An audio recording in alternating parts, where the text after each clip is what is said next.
Voilà, mes amis, on se retrouve avec notre cher frère. On a la même âme, d'accord? Et on va parler de Pessah aujourd'hui. Je vais faire une introduction. Et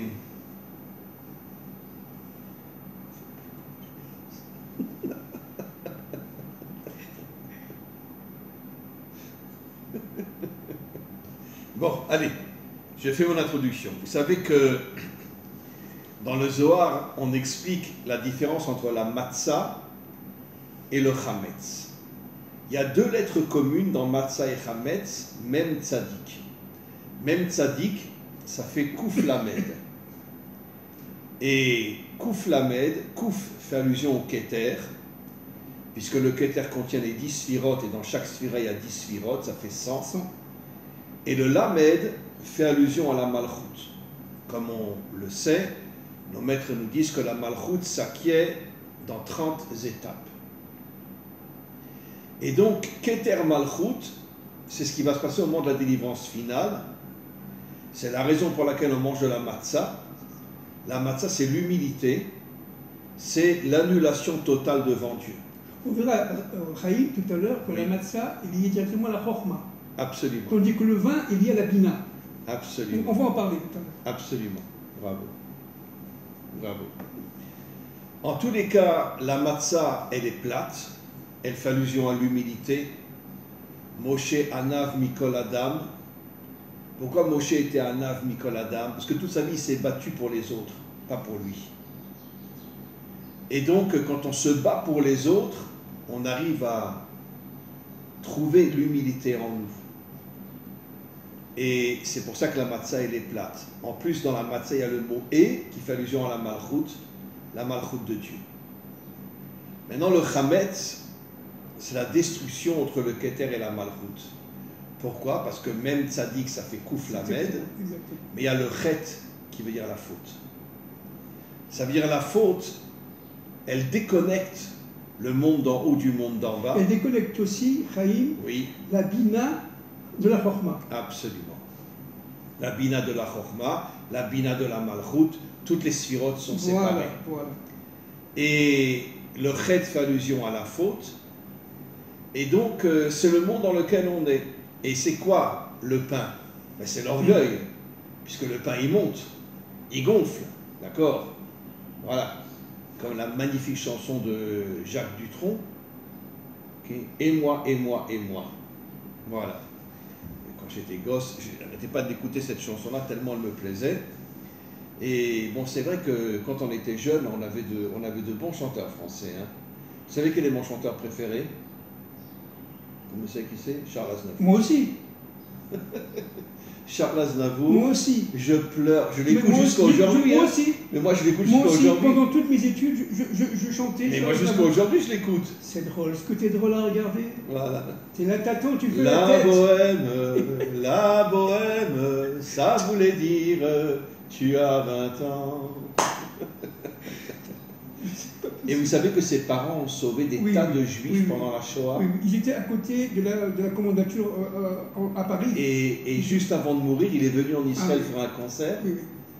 Oui. Ah, c'était... Oui. Charles Aznavour, c'était... C'est à pleurer. Ah oui, absolument. Et ses chansons sont tellement... Bien sûr. Bon, enfin bref. En tous les cas, la matzah représente encore une fois l'orgueil. Et c'est ce que le Zohar dit. La matzah représente le tov et le lechem représente l'orgueil. Maintenant, Rabbi Yehuda dans le Zohar pose une question, et je termine. Alors, comment se fait-il, si le chametz représente la séparation entre le monde d'en haut et le monde d'en bas à cause de la faute, chet, pourquoi mange-t-on du pain toute l'année? On devrait manger de la matzah toute l'année. Et Rabbi Yehuda répond dans le Zohar, par Shatbo, qu'en vérité, jusqu'à la délivrance finale, le seul moment où on arrive à être des hommes humbles et libres, ça veut dire anti-système, c'est juste pendant la fête de Pessah. Exactement. Après la fête de Pessah, on retombe tous comme des moutons. D'ailleurs, une lumière qui est le Kaf Aelion revient le 14 Nissan le soir, le 15 Nissan le matin, n'est-ce pas? Elle vient de Bereshit, elle vient du fin fond de l'éternité pour pouvoir éclairer cette nuit-là, une fois par an. On va en parler, une fois par an. Mais bien sûr. Une fois par an. Et c'est pour ça qu'on est des hommes humbles à Pessah, grâce au fait qu'on mange la matzah. On est des hommes libres, ça veut dire anti-système. On arrête de baisser notre tête devant tous les dirigeants qui nous écrasent. Et d'ailleurs, vous savez que l'Amérique, enfin Biden, s'est déconnecté complètement d'Israël, enfin de Bibi. Ça ne m'étonne pas. Il s'est complètement déconnecté de Bibi, il a dit je ne veux plus le voir. Voilà. Biden est sous les ordres. Biden, en vérité, il est dirigé par Obama. Évidemment. C'est Obama qui dirige l'Égypte aujourd'hui. Je l'ai entendu de dizaines d'Américains qui sont mes élèves, qui parlent français, et qui m'ont dit en vérité, le véritable dirigeant de l'Amérique, c'est Obama. Et Biden, c'est uniquement la poupée entre les mains d'Obama. Et ça confirme tout ce que je dis, qu'on se prépare à la guerre de Gog. Ce sont les Américains qui vont nous attaquer, pas les Russes.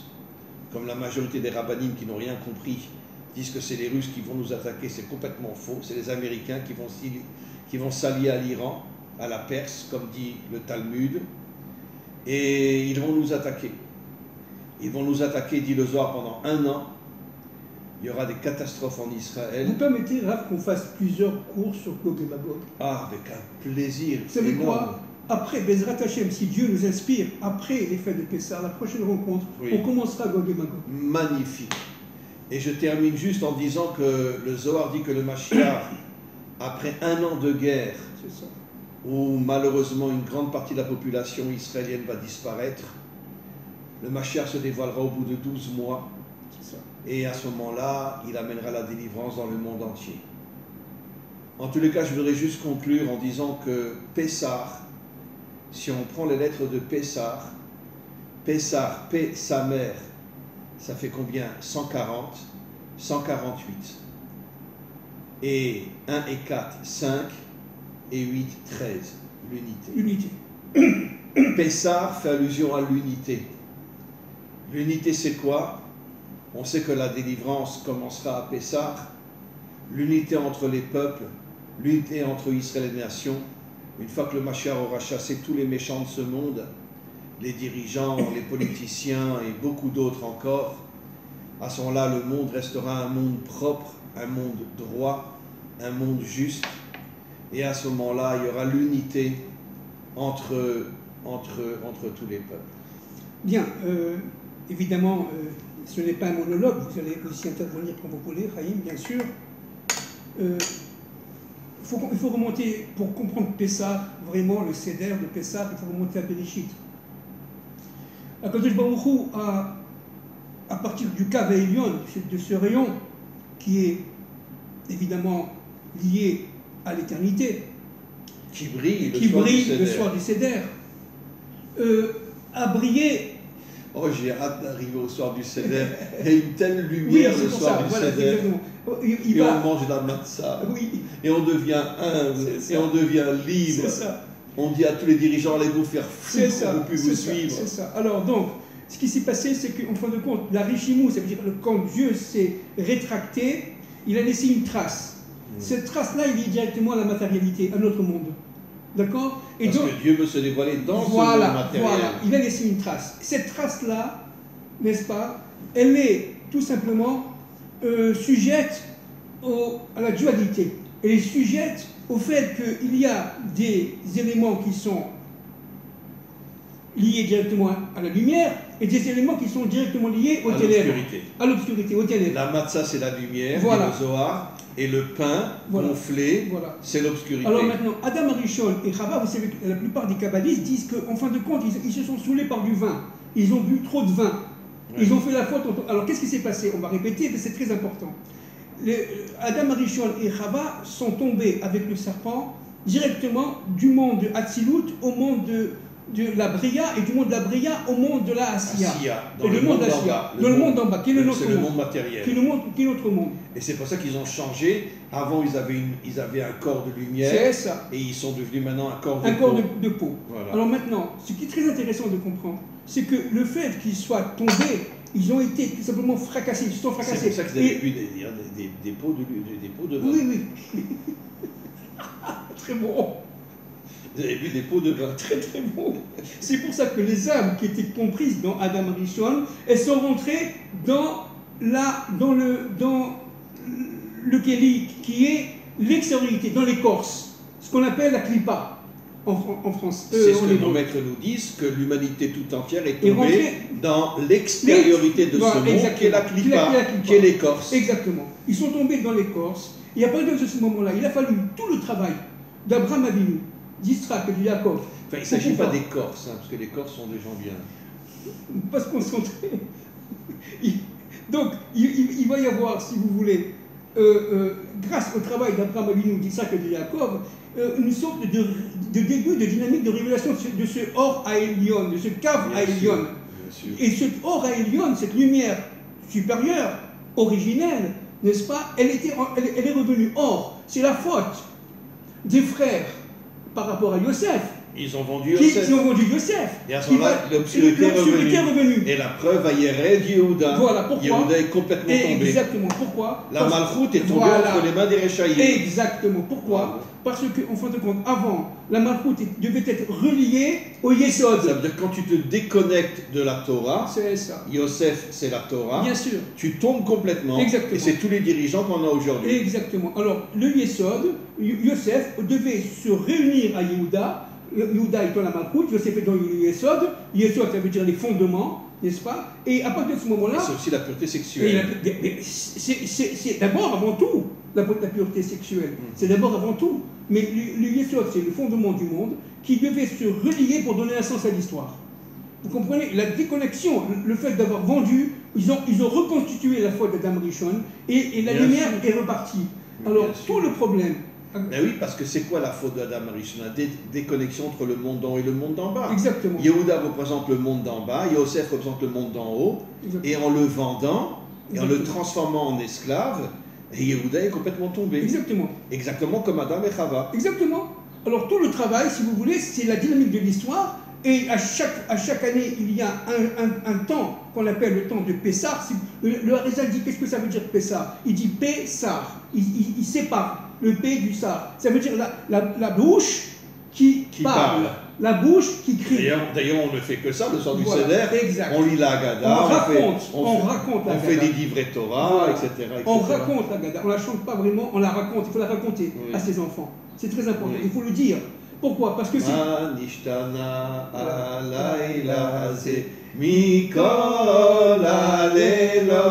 regardez, c'est très intéressant, pourquoi?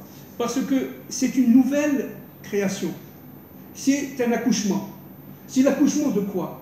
Du peuple d'Israël, bien entendu, mais d'une humanité à la fin des temps de l'histoire, parce qu'il y aura un Pessah à la fin des temps de l'histoire, renouvelé. La renaissance entre les nations et Israël, et les nations entre elles. Exactement. Exactement. C'est la reconstitution du couple d'Adam Rishon avec Chava. C'est ça qui... Chava représente les nations, comme on le sait. Adam représente Israël. Et ça sera à nouveau l'unité entre Adam et Israël. Alors maintenant... Entre Israël et les nations. Vous savez ce que disent les Chachamim? Les Chachamim disent une chose extraordinaire. Ils disent que, en fait, la prière avant le Seder, avant Pessah, la bière d'Arvit du soir avant Pessah, est une prière d'intériorité. Tandis que le fait de manger, etc., c'est donner du sens à son extériorité. Et en faisant... Oui, on mange la matzah. Oui, c'est ça. L'intériorité. La hanava, c'est l'intériorité. Oui, mais c'est ça. L'orgueil, c'est l'extériorité. Mais bien sûr, en mangeant de la matzah, en mangeant un repas, qui n'est pas seulement que de la matzah, n'est-ce pas? Bien sûr. En mangeant un repas, qu'est-ce qu'on fait? On fait le lien entre l'intériorité et l'extériorité. Bravo. C'est ça qui est très important. Entre l'âme et le corps. Et on devient un homme authentique. David Ameller, toute la nuit il étudie et toute la journée il combat les méchants. Et on revit. Donc c'est une nouvelle création. C'est un peuple qui sort. Alors, le peuple du Pessah de la fin des temps de l'histoire, Bezrat Hashem, si Dieu veut, à notre époque, c'est un peuple qui va renaître de ses cendres, Bien sûr. qui va renaître de son cloisonnement, de son Égypte. Alors qu'est-ce que c'est que l'Égypte? L'Égypte, c'est tout simplement... Mitzrayim, c'est les Mitzrayim, limites. ce sont les limites. Mais c'est ce que tous les dirigeants veulent. Voilà. Ils veulent nous enfermer dans des limites. Absolument. Absolument. Pour nous empêcher d'être des hommes libres. Métro, dodo, boulot, métro, boulot, dodo, Pour etc. nous empêcher d'être des hommes libres. Pour nous empêcher tout simplement de rayonner, de faire rayonner la lumière qui est en nous. C'est ça le but. C'est nous empêcher. Le pharaon, alors attendez, je vais vous expliquer un peu ce que dit le Zohar, c'est très important. Qu'est-ce que c'est que Pharaon? Pharaon est une force qui vient évidemment du mal, qui vient de l'obscurité totale. Ce sont les forces de sorcellerie, les forces de l'idolâtrie, etc. D'accord? On est d'accord. Mais les forces de Pharaon, c'est bien plus que ça. Les forces de Pharaon est liées directement, on va l'expliquer très rapidement, en quelques secondes, au chiffre 210. Bien que le pharaon a fait teshuva. Ah oui, on est d'accord. Le pharaon de Moshe. On est d'accord. Et le pharaon de Joseph, il était avec Joseph. Oui. Bien entendu. C'est ce qui nous prouve que finalement, bien sûr, à part, enfin, je veux dire, même certains méchants feront teshuva. Bien sûr. Toutes les élites ne seront pas détruites. Certaines élites se feront teshuva et seront sauvées. Bien entendu. Mais attention. Donc, qu'est-ce que c'est que Pharaon? Pharaon, vous comprenez, c'est le mal qui est personnifié dans un homme. Bien sûr. Et c'est l'ensemble, le mal qui se cristallise et qui, tout simplement, permet à l'homme de rayonner dans ce mal. C'est-à-dire que l'Égypte avait des forces incroyables, incommensurables. Les forces d'impureté de l'Égypte étaient absolument fondamentales, très puissantes. Pourquoi? Parce que tout simplement, le mal pénètre dans ce qu'on appelle... L'Égypte transformait tous les étrangers en esclaves. Voilà, alors... C'est pour ça que Moshe a sorti le Erev Rav, qui était en vérité des Bnei Adam, qui étaient eux aussi des esclaves. Alors je vais vous expliquer, avec tout, Chaim, avec votre permission. Yud Kevavke, c'est 26. Oui. Bon. Mais si vous prenez en Milouï, Yud Kevavke, ça fait 72. C'est que vous prenez en toutes lettres. Yud, Vav, et... Si on écrit les lettres en toutes lettres. En toutes lettres, hein. Ça fait combien? 72. 72, d'accord. 72, c'est quoi? L'union entre les nations, Israël et Dieu. On est voilà. d'accord. Et c'est aussi, bien entendu, lié au chesed. Bien sûr. Olam chesed, Yibaneh. Chesed, c'est l'union entre les 70 nations adamiques, Israël et Dieu. Voilà. Donc, le problème, c'est que Yud Kevavke, donc Yud et Vavke, vous voyez, c'est lié directement aux 4 coupes de vin. Les 4 coupes de vin qu'on donne au Seder, qui sont la Bina. Qui sont la Bina, voilà, sont liées directement à la Bina. Qu'est-ce que c'est que la Bina? La Bina, il y a de la Chokma à l'intérieur. Et d'ailleurs, le Yahin s'écrit Yud, Yud, Nun, ça fait 70. Ça fait allusion aux 70 nations qui seront unies avec Israël. Absolument. Alors, vous avez Yud et Vav et. Oui. Maintenant, tout le problème, c'est qu'en fin de compte, les deux premières tasses de vin, coupes de vin, sont liées directement à Yud et. Bien sûr. Yud et. Maintenant, le deuxième Vav et. Maintenant, tout le problème, alors on va essayer de comprendre ça, c'est qu'il y a le et d'en haut qui est lié à la Bina. Bien sûr. Il y a le Yud d'en haut qui est lié à la Chokma. D'accord? Yud et. Il faut faire le lien. Yud, c'est la Chokma et c'est la Bina. Pour arriver au Da'at. Ça veut dire à la connaissance. Les deux sphirotes du haut. Voilà, les deux sphirotes du haut. Bien que la pointe du Yud, c'est le Keter. On est d'accord.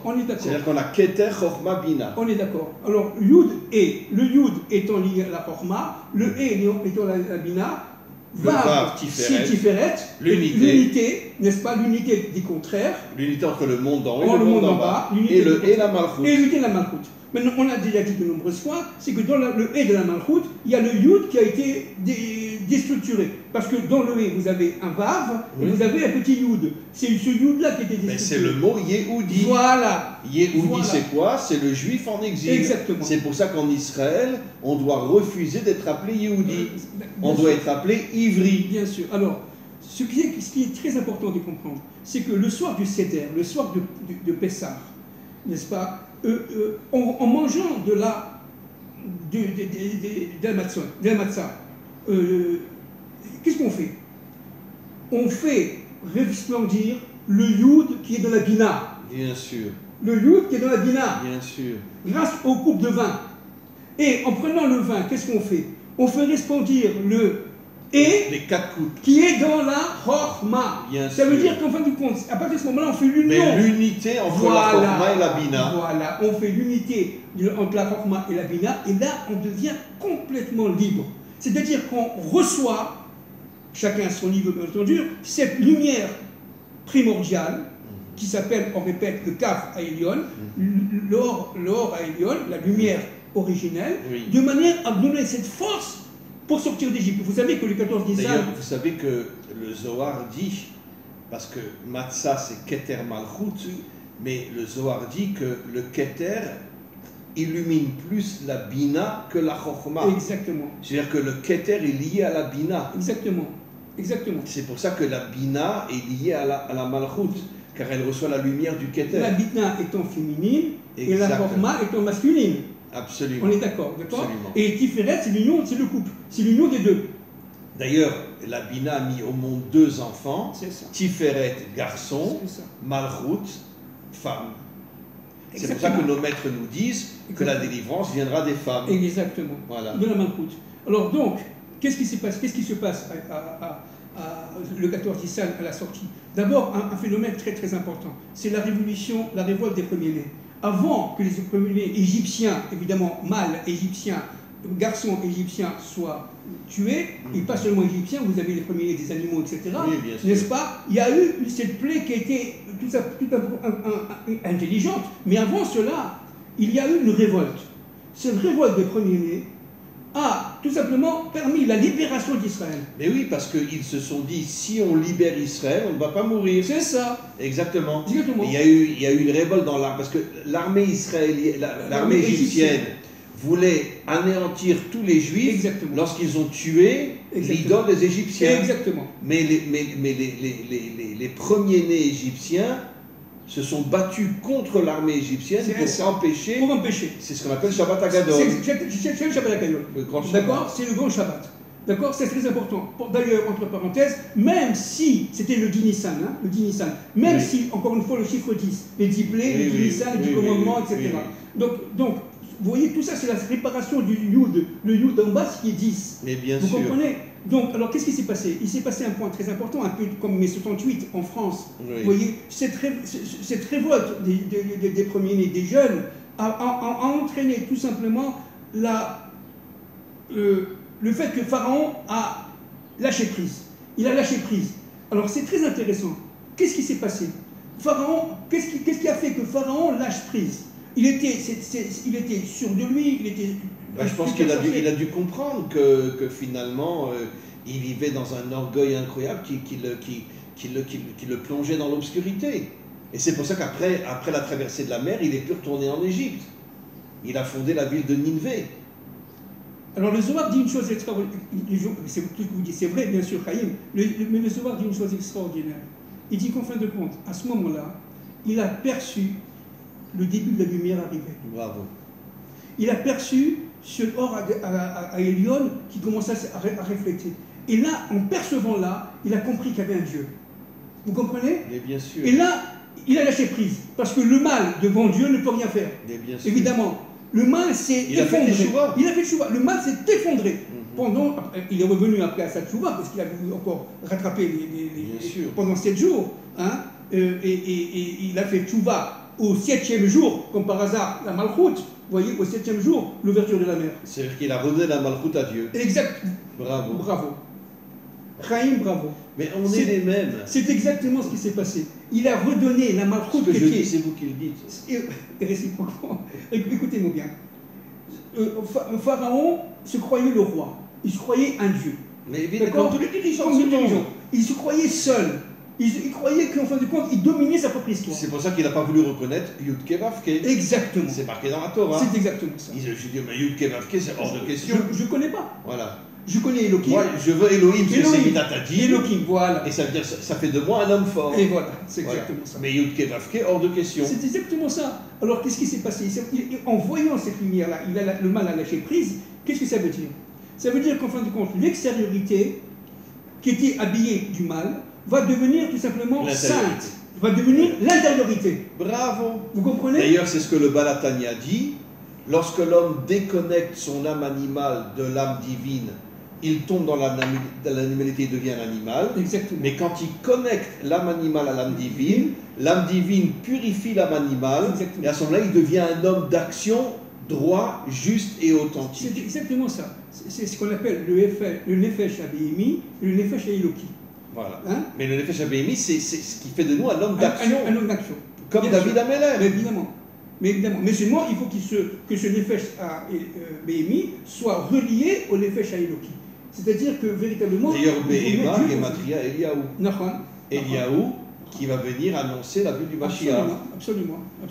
Ça veut dire, et le Mashiach, c'est un homme d'action. Oui, absolument. Bien sûr. Absolument. C'est pour ça qu'il vient sur un âne, qui est en vérité, en hébreu, Chamor, ça veut dire Chomer, la matière. Bien sûr. C'est un homme d'action. Bien sûr. Alors, ce qui est très intéressant aussi, c'est que le 10 Nissan, pendant ce Shabbat à Gadol, il y a eu un point fondamental. On a pris un agneau qui était un dieu égyptien. Mais Je ne sais pas si on se rend compte quel courage qu'il faut avoir. Étant mais ils savaient qu'ils allaient tous mourir. Hein. Mais bien sûr. Mais ils ont dit, mieux vaut mourir comme un homme que de vivre comme un mouton. Exactement. Parce que c'était quoi l'idole des Égyptiens, le mouton? C'est quoi? C'était transformer tous les peuples en moutons. En mouton. C'était aussi la matérialisation de l'animalité. Comme aujourd'hui en Israël et partout dans le monde, ils nous transforment en moutons. Absolument. Le but, c'est de nous transformer en esclaves. En esclaves de la matière. Mais en esclaves et en moutons. Bien sûr. Tout le problème, c'est que refuser. Imaginons, vous voulez que je donne une image, oui. Bon, c'est une image un peu saugrenue, oui. Mais imaginons aujourd'hui qu'il y a des juifs américains qui se disent, nous on va faire la LIA, on va prendre un dieu de là-bas, le dollar américain, on va le brûler dans chaque carrefour de New York et on va partir. Imaginez-vous le courage qu'il faut avoir pour ça. Mais voilà, c'est impossible. D'ailleurs, dollar, Gematria, Amalek. 240. C'est pour ça que je dis que c'est les Américains qui vont attaquer Israël, parce que c'est Gematria, Amalek. Et n'oublions pas que ces salopards ont refusé de bombarder les trains qui menaient à Auschwitz et Treblinka et tous les camps de concentration. Ils ont refusé de les bombarder parce qu'ils voulaient que les Juifs meurent dans les camps de concentration. Absolument. Et n'oublions pas. Alors que les Russes, eux, ont sauvé énormément de Juifs. N'oublions pas un point à ce niveau-là absolument fondamental, c'est que celui qui a le courage d'avoir la chutzpah, le courage de brûler ces dollars et de dire à l'Amérique je m'en vais, et il n'y en a pas, n'est-ce pas? Non, ils viennent avec les dollars. Ils viennent avec les dollars. C'est-à-dire qu'ils s'accompagnent, voilà, vous avez compris, quand ils viennent, s'ils viennent, ils viennent avec les dollars. Bon, les Américains qui viennent en Israël sont relativement riches. Hein. Oui, mais il faut comprendre, riches de quoi? Des forces d'Amalek, des forces du dollar. Le dollar, c'est Amalek. Parce que le dollar va s'effondrer. Le dollar va s'effondrer. En tant qu'économiste, c'est très clair. Le dollar va s'effondrer, donc la force vitale. Mais tout l'argent du monde entier va s'effondrer. Absolument. De l'Amérique va s'effondrer, y compris l'euro, etc.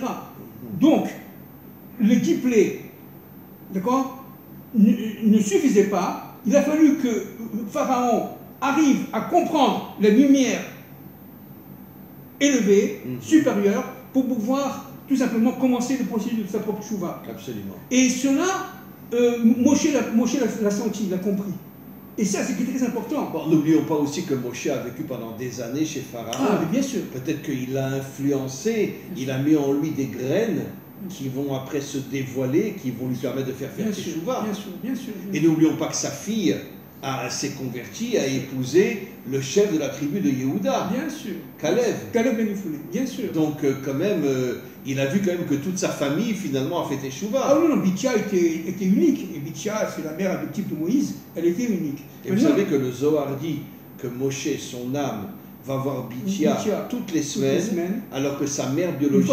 Une fois par an. Absolument. C'est incroyable. Oui, absolument. Quoique Yocheved était une femme extrêmement sainte, bien entendu. D'ailleurs, je l'ai vu jusqu'à aujourd'hui, je ne comprends pas pourquoi il va voir Bithia. Parce que bon, elle l'a sauvé, c'est vrai. Mais j'arrive pas à comprendre pourquoi il ne voit sa mère biologique qu'une fois par an. Parce que Bithia est liée à l'universel. Bithia est liée directement... Bat Yudke. Voilà, vous comprenez? Elle est liée à l'universel. Ah, mais Bat, c'est la Malchut. Mais et Yudke, c'est le monde d'en haut. Mais voilà. Ah, donc Bithia, mais non, donc Bithia, c'est en vérité l'union entre le monde d'en haut et le monde d'en bas. Mais bien sûr, mais par l'universel. C'est la reconnaissance de l'universel du monde d'en haut. Wow. Vous vous rendez compte? Moi, je me suis jamais rendu compte de ça. Bat, c'est la Malchut. Mais bien sûr. Puisque la Malchut est féminine. Bien sûr, c'est Bathia. Et Yud E, c'est le monde d'en haut. Donc Bitya représente l'unité entre le monde d'en haut et le monde d'en bas. Oui, mais pas l'universel. Et c'est ça, qui est très fort. Oui, oui, oui. C'est ça que c'est. C'est-à-dire elle veut unir tous les peuples à Israël. Elle veut unir tous les peuples à Israël. Ça, c'est le travail secret de Bitya. Et le travail de Tzipora aussi, d'ailleurs, c'est de réunir l'universel à Israël.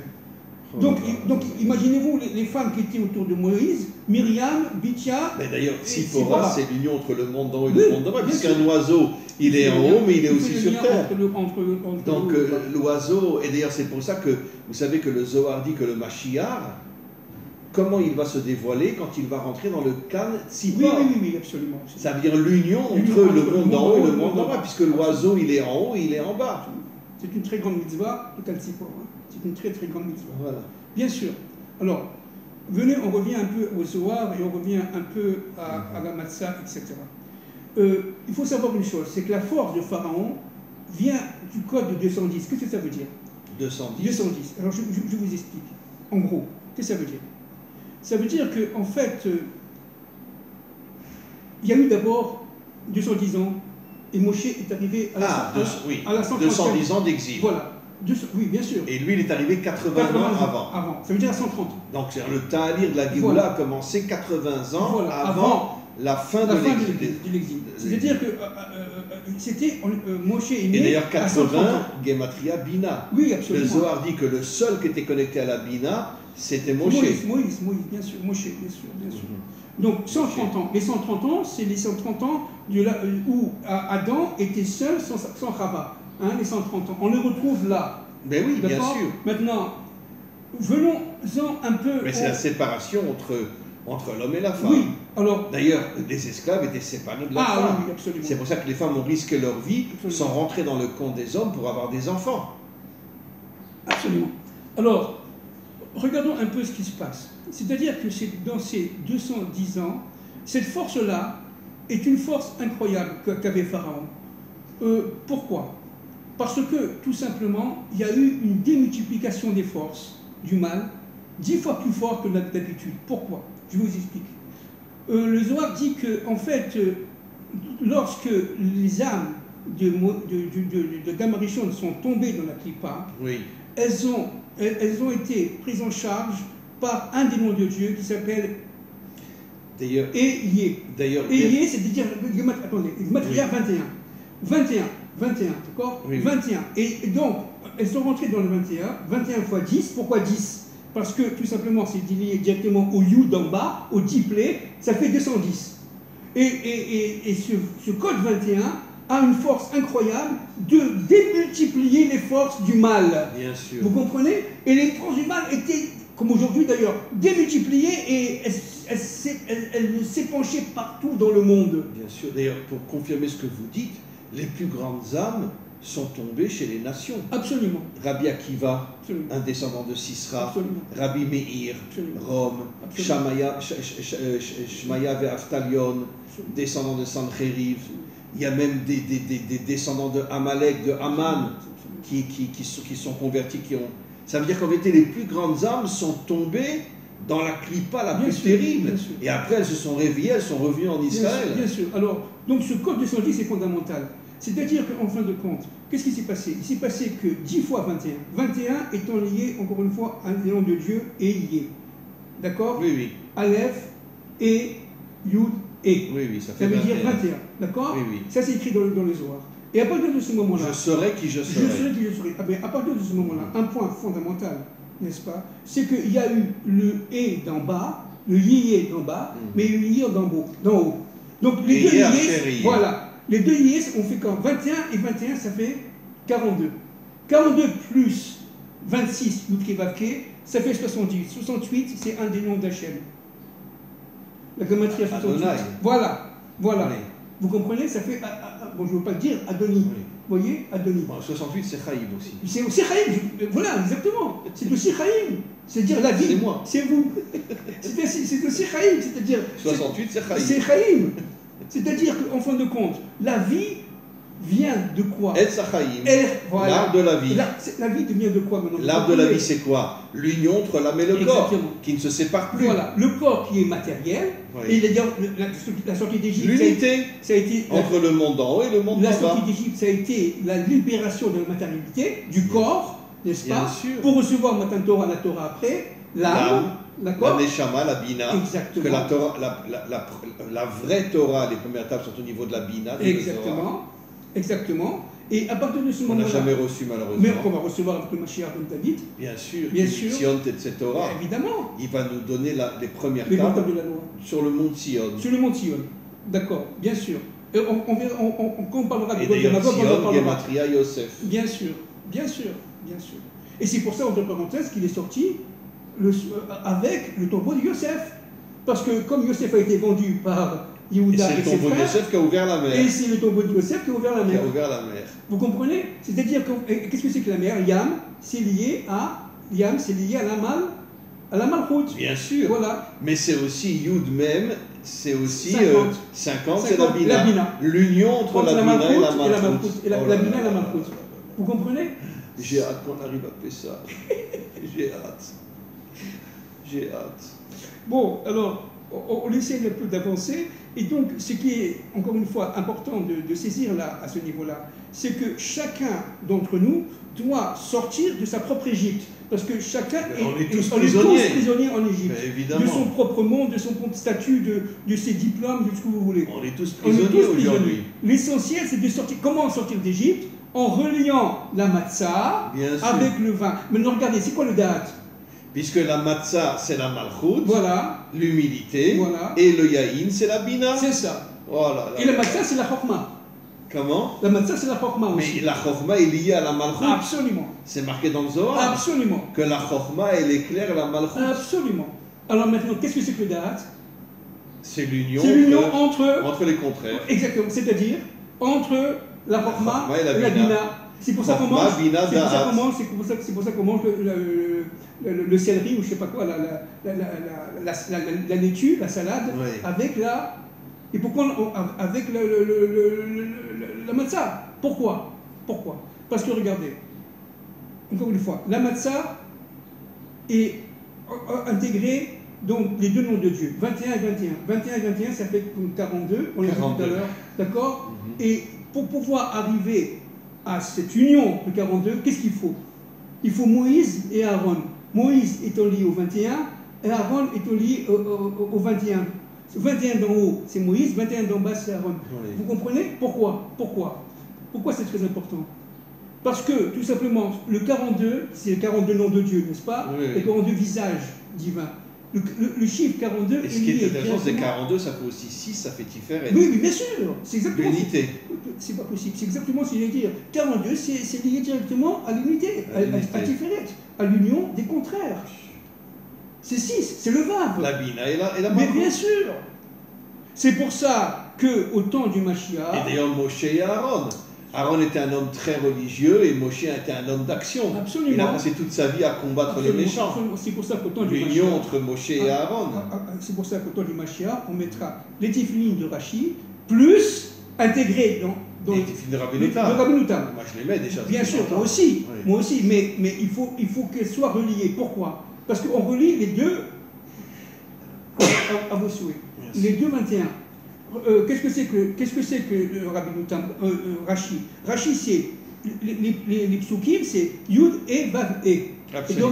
Et dans Rabbi Notam, c'est Yud et Vav. C'est-à-dire que le Vav, dans Rabbi Notam, va remplacer le E. Le E va monter. Et ça, c'est quoi? Maintenant, on va voir. C'est quoi cette montée du E, la Malchut? C'est la résurrection des morts. La résurrection Mais des bien morts, sûr. c'est le fait que Mais le vous savez que E monte. le rabbi de Lubavitch dit qu'au moment de la délivrance finale, le corps sera au-dessus de l'âme. Exactement. On Il dit ça retrouvera, dans un Mahamar, que le corps sera au-dessus de on l'âme. retrouvera notre habit de Et lumière. d'ailleurs, la femme sera au-dessus de l'homme. Elle deviendra la couronne de Bien l'homme. sûr. On va retrouver notre habit de lumière. Vous voyez? Et c'est pour ça que à Motzei Shabbat, qu'est-ce qu'on fait Motzei Shabbat? On voit notre ongle dans la lumière, la Bien flamme. sûr. C'est quoi cette flamme de Moté Shabbat? C'est la flamme du Or Elyon, ça veut dire la flamme du Kav Elyon. On voit en Moté Shabbat, c'est lié au roi David, Bien au sûr. 4e repas, au roi David. Donc c'est la Malchoute. Bien sûr. Tout le Évidemment. travail, mais pour pouvoir arriver à la Mais Malchoute, d'ailleurs, c'est quoi la bougie? bien sûr, La matière plus la lumière. bien sûr, bien sûr. C'est l'unité entre le monde d'en haut et le monde d'en bas. C'est ça. Pour arriver à cette Malchoute, qu'est-ce qu'il faut? Il faut tout simplement sortir d'Égypte. Donc il ne peut pas y avoir... Sortir des limites. Voilà. Sortir de voilà. Mitzrayim. Mitzrayim. Il serait bien les limites. Voilà. Mais comment qu'on va arriver à sortir de ces limites avec toute cette pourriture qui nous il va dirige? falloir- mais qu'est-ce qui va se passer? Il va se passer des plaies. Il va se passer véritablement que... qu'est-ce qu'on est en train de vivre maintenant? On est en train de vivre en fait les plaies d'Égypte. C'est Mais l'humanité au niveau universel qui est en train de sortir d'Égypte. Et qui va sortir d'Égypte?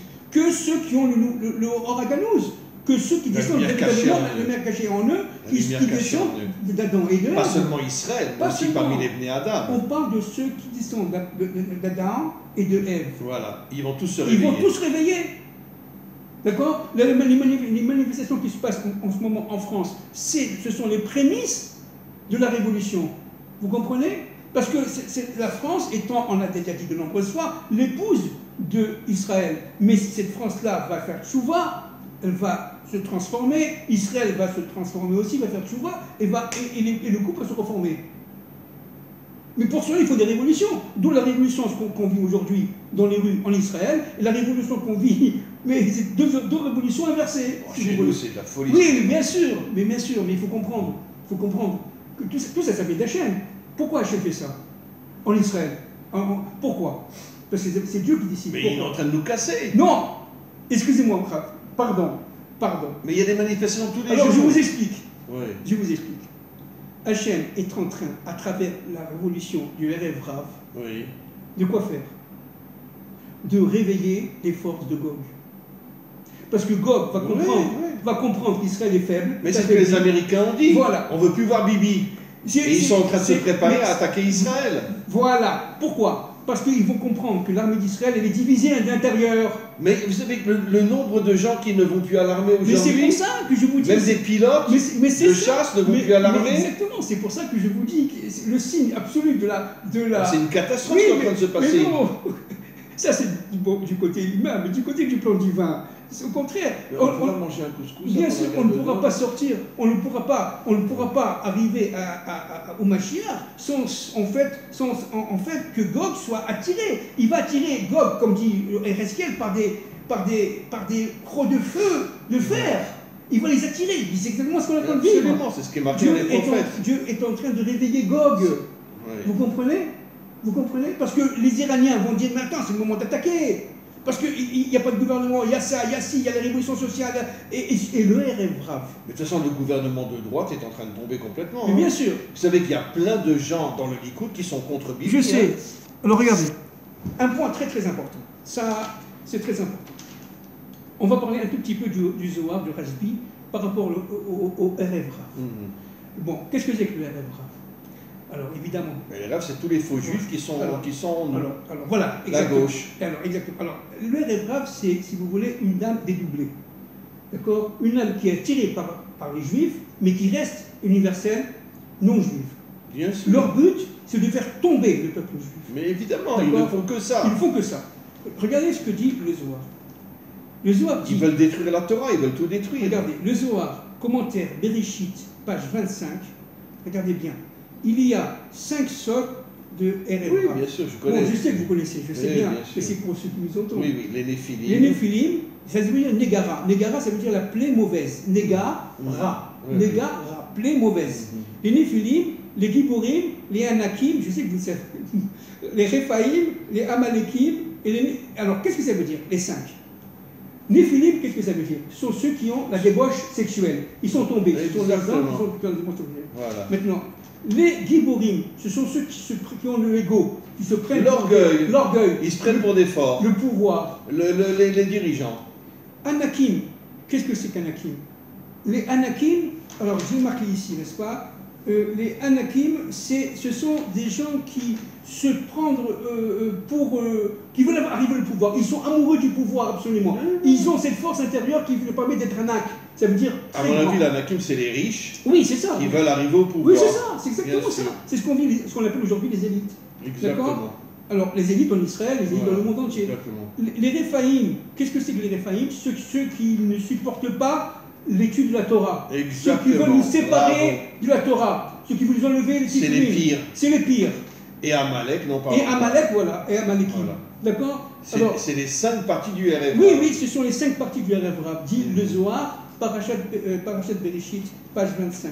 Donc c'est très important. Pourquoi c'est très important?